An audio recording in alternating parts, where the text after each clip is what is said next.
Bueno, buenas tardes a todos. Hoy estamos con el informe del trabajo práctico número 15 de la Cátedra Técnicas Digitales 1, perteneciente a la carrera de Ingeniería Electrónica, dictada por la Universidad Tecnológica Nacional, Facultad Regional Paraná. Bien, ¿qué nos solicitaba este trabajo práctico? Nos pedía diseñar y simular un circuito secuencial reversible utilizando solamente flip-flops o un latch activado por flanco y una memoria de almacenamiento permanente. A la salida de cada dispositivo que hayamos decidido utilizar, sean latch o sean flip-flops, debíamos conectar un display 7 segmentos que muestre el estado de cada una de las 7 líneas del circuito. Se solicitaba que el display muestre secuencias de conteo en base hexadecimal, tanto ascendente como descendente, análogo a la imagen que podemos ver en pantalla. Para la cuenta ascendente, el display debería mostrar la siguiente secuencia: 0, 1, 2, 3, 4, 5, 6, 7, 8, 9, A, B, C, D, E, F. Para la cuenta ascendente, los mismos valores, pero en el sentido contrario. Para la simulación utilizamos una memoria 27C64, como la que podemos ver en pantalla, 7 flip-flop tipo D, y un display 7 segmentos. Al tener 7 flip-flops, tenemos lógicamente 7 salidas, desde Q0 hasta Q6. El primer paso debía ser averiguar qué valores tendrían que tomar cada una de estas salidas para excitar el display 7 segmentos y así poder visualizar la secuencia deseada. A esto lo logramos con esta tabla. ¿Qué nos indica esta tabla? En la columna izquierda, coloreada de verde, podemos ver cada uno de los números que van a aparecer en el display. En la columna de números y letras, ¿no es cierto? Estamos hablando que estamos trabajando con base hexadecimal. En la columna superior tenemos las salidas de cada uno de los flip-flops y, como sabemos, cada una de estas salidas, al estar conectadas a un display 7 segmentos, están asociadas con cada uno de los 7 segmentos, valga la redundancia, que componen el display. Sabemos que los segmentos están identificados con letras, desde la A hasta la G, siendo la A la primera letra y la G la última. Entonces, como podemos ver en pantalla, Q6 representaría o estaría asociado con el segmento A, Q5 estaría asociado con el segmento B y así sucesivamente hasta llegar a Q0, que está asociado con el segmento G. Bien, esta tabla, ¿qué nos dice? Nos dice que si nosotros, por ejemplo, queremos ver el número 5 en el display, lo que debemos hacer es colocar un 1 en las salidas Q6, Q4, Q3, Q1 y Q0 y colocar un 0 en las salidas Q5 y Q2. Si acá, a la salida de cada flip-flop tenemos estos valores que acabo de nombrar, vamos a ver un 5 en el display. Y así con cada uno de los dígitos que podemos observar a la izquierda. Estos son los valores que deben tomar las salidas de los flip-flops para poder visualizar estos dígitos en el display. Bien, posteriormente, una vez que ya habíamos conseguido estos datos, deberíamos grabarlos en la memoria EEPROM. Para eso utilizamos el programa MaxLoader, que aquí podemos ver su interfaz.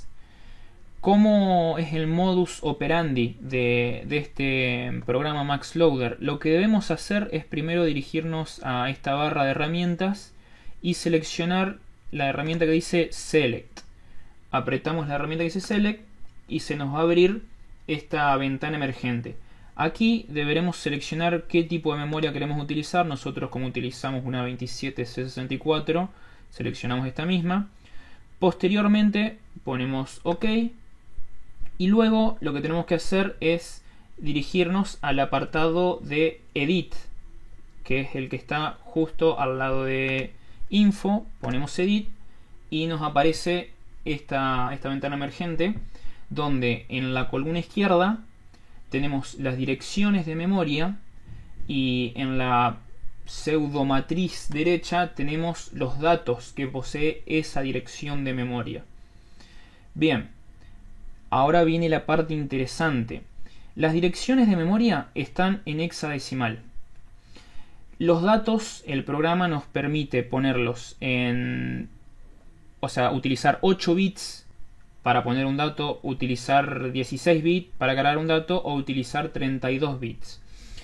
Nosotros sabemos que al tener 7 flip-flops vamos a tener 7 salidas, por ende 7 bits. O sea que al ser 8 bits la cantidad mínima con la que trabaja el software, vamos a disponer de un bit extra que no va a estar ocupado por datos. Entonces, ¿qué decidimos hacer? Teniendo en cuenta que nos solicitan que la cuenta sea ascendente y descendente, necesitamos una variable que determine cuál iba a ser ese sentido. Bueno, nosotros decidimos utilizar este octavo bit, vendría a ser el bit más significativo, para determinar cómo iba a ser la secuencia. Como las direcciones de memoria están en hexadecimal, lo que tuvimos que hacer es tomar un dato, colocarle el 1 o el 0. Bien, me olvidé explicar eso.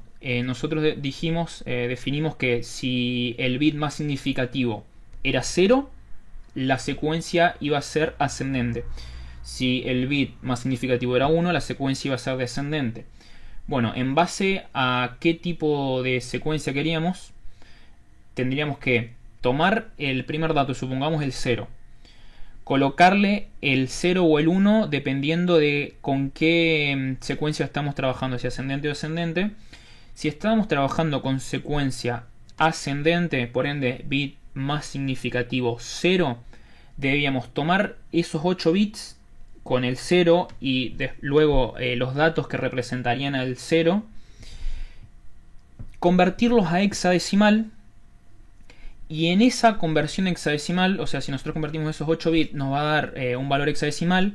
Tenemos que buscar ese valor hexadecimal en estas direcciones que obtenemos acá, y cuando encontramos la dirección del 0 en la secuencia ascendente, ahí vamos a grabar, en esta parte de datos, vamos a grabar el valor numérico binario del número 1. Porque obviamente después del 0, si estamos contando ascendentemente, vamos a pasar al 1. Teniendo en cuenta que al tener secuencias ascendente y descendente, vamos a tener por cada número, 0, 1, 2, 3, así hasta llegar hasta la F, cada uno de esos dígitos va a tener dos direcciones de memoria. Una dirección de memoria para la secuencia ascendente y otra dirección de memoria para la secuencia descendente.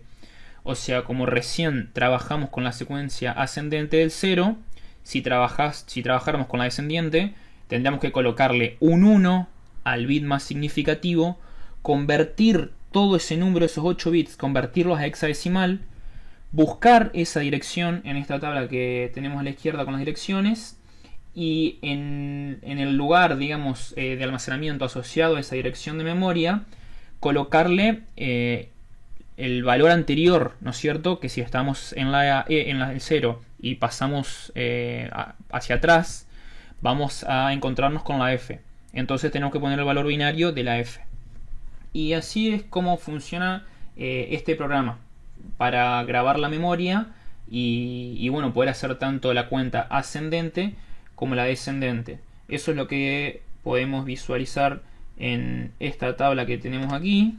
Aquí podemos ver que, como les explicaba recién, podemos ver en esta tabla. Aquí podemos visualizar una columna similar a la que vimos anterior, con la diferencia que tenemos el octavo bit, el más significativo, que nos indica la secuencia si es ascendente. En este caso, como es un 0, tenemos una secuencia ascendente. Y las direcciones de memoria en la columna derecha, que nos indican dónde tendríamos que cargar el dato del valor siguiente o el valor anterior. En este caso, el valor siguiente. Supongamos que nosotros comenzamos con el 0. Este 7e es la conversión a hexadecimal de este número en binario. Nosotros fuimos hasta la dirección 7e y cargamos este dato, el 1. Después convertimos el 1 en hexadecimal, que es este valor, buscamos esta dirección de memoria y cargamos el 2. Así sucesivamente con todos los valores de esta tabla. Pero teníamos que hacerlo de manera descendente también. Entonces, luego hicimos esta tabla. Dijimos que el 1 iba a ser el que represente la cuenta descendente. Entonces, cambiamos el 0 por el 1, realizamos las mismas conversiones y en este caso, cuando llegamos a la dirección de memoria del 0, no cargamos el 1, sino que cargamos este dato, el de la F, porque estamos haciendo una cuenta descendente. Después convertimos este valor en hexadecimal y cuando llegamos a esta dirección C7 cargamos el valor de la E. Y así sucesivamente hasta completar las dos tablas, tener guardados en la memoria todos los valores. Bien, ahora procederemos a mostrar cómo funciona el circuito. Vamos a Proteus, vemos que tenemos la memoria, tenemos los 7 flip-flops, tenemos el circuito de condición inicial y bueno, tenemos el display 7 segmentos con las resistencias asociadas para que no se queme el display. Y tenemos aquí el switch que va a determinar si la cuenta es ascendente o descendente. Tenemos 8 entradas que utilizamos en la memoria, de las cuales 7 son dato y la octava viene a representar, la octava que es la más significativa, viene a representar la secuencia, sea descendente o ascendente, la variable X, que va a determinar cómo se visualizará el contenido en el display. Como nosotros dijimos que para el 0 iba a ser una secuencia ascendente, si este switch está conectado a masa, vamos a ir viendo cómo aumentan los números. Y si a este switch lo vemos conectado a 5 volt, o sea un 1, vamos a ver cómo desciende la cuenta. Como el primer valor es 0, la condición inicial en el flip-flop D6 está en reset y en el resto de los flip-flops está en set. Podemos observar aquí las salidas de la memoria conectadas a las entradas de los flip-flops, las salidas de los flip-flops conectadas al display 7 segmentos mediante resistencias y a su vez también conectadas a las salidas, a las entradas de la memoria.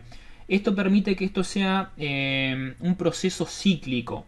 Como dijimos anteriormente, que las salidas de los flip-flop están conectadas tanto al display como a las entradas de la memoria, ¿qué sucederá cuando prendamos la simulación? Dijimos que nuestra condición inicial era que en el display aparezca un 0, reset en el flip-flop 6 y set en los flip-flop restantes. Como las salidas de los flip-flop están conectadas tanto al display como a la entrada de la memoria, cuando tengamos un 0 acá, vamos a ver el 0 visual, lo vamos a ver acá en el display.